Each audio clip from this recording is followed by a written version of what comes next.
What's cracking, guys? Omar Yusuf here with the man himself, Jeremy Couch, greatest couch of all time. You mentioned something cool today, man, that I think would segue into a great video. I've noticed a lot that the top lifters pay a lot of attention to very subtle details. And one of them that you noticed, you're actually pointing out to me, a lifter at the gym. You were saying about the squat, allowing the weight to settle when you unrack it, how this becomes very important when you lift more weight, and how actually if you don't do this effectively, you're losing pounds on the platform. Can you just explain what you mean when you say let the weight settle when you squat? Right. It might not seem like a big deal when you're lifting just like, you know, a few plates or whatever, but as the weight gets up there, you don't want to be doing this. It's a bad habit I see, and if you look around your gym, you'll see it too.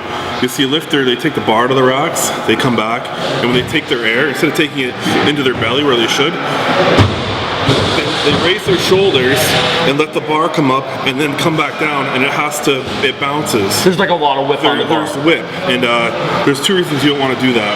One is you're drawing in air and losing stability to try to take air into your chest, and that's not where you want it. You want to be filling up your belly, so big, strong midsection. And the other reason is getting your bar to settle is a real thing.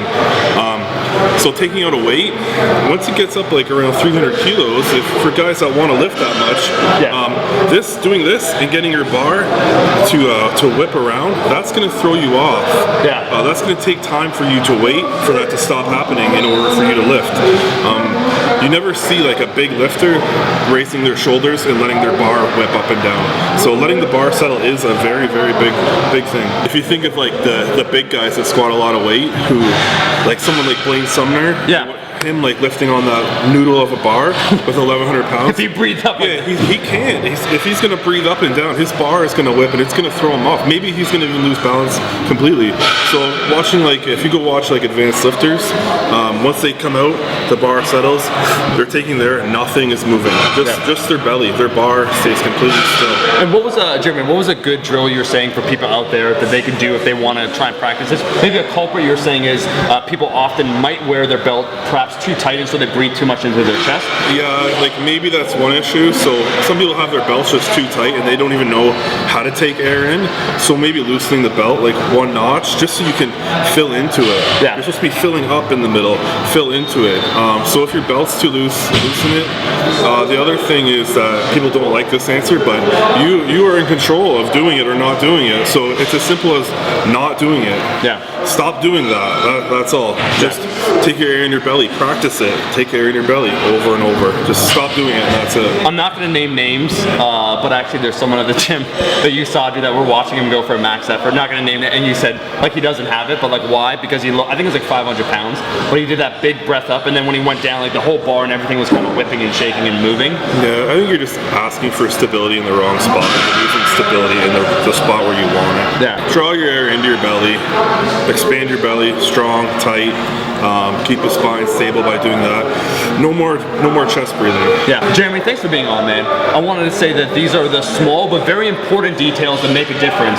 You literally said to me like, Omar, look at any top lifter and none of them do this. We'll look at like a lot of intermediate lifters and this is just a mistake they make. That's right. Yeah, look around your gym, you'll see a lot of beginner lifters do it, intermediate lifters.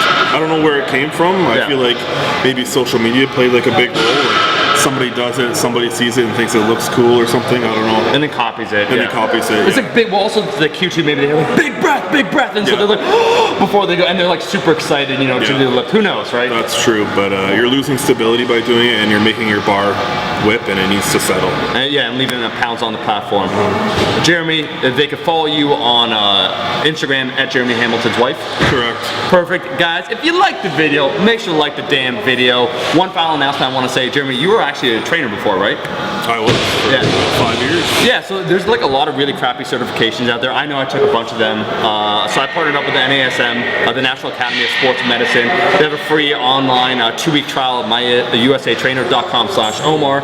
It's a way better one though. I agree with like over 90% of what they say. They have that free 2-week trial. If you want to further your education, kind of learn more about lifting, I think it's a great place to start. The link's going to be in the description.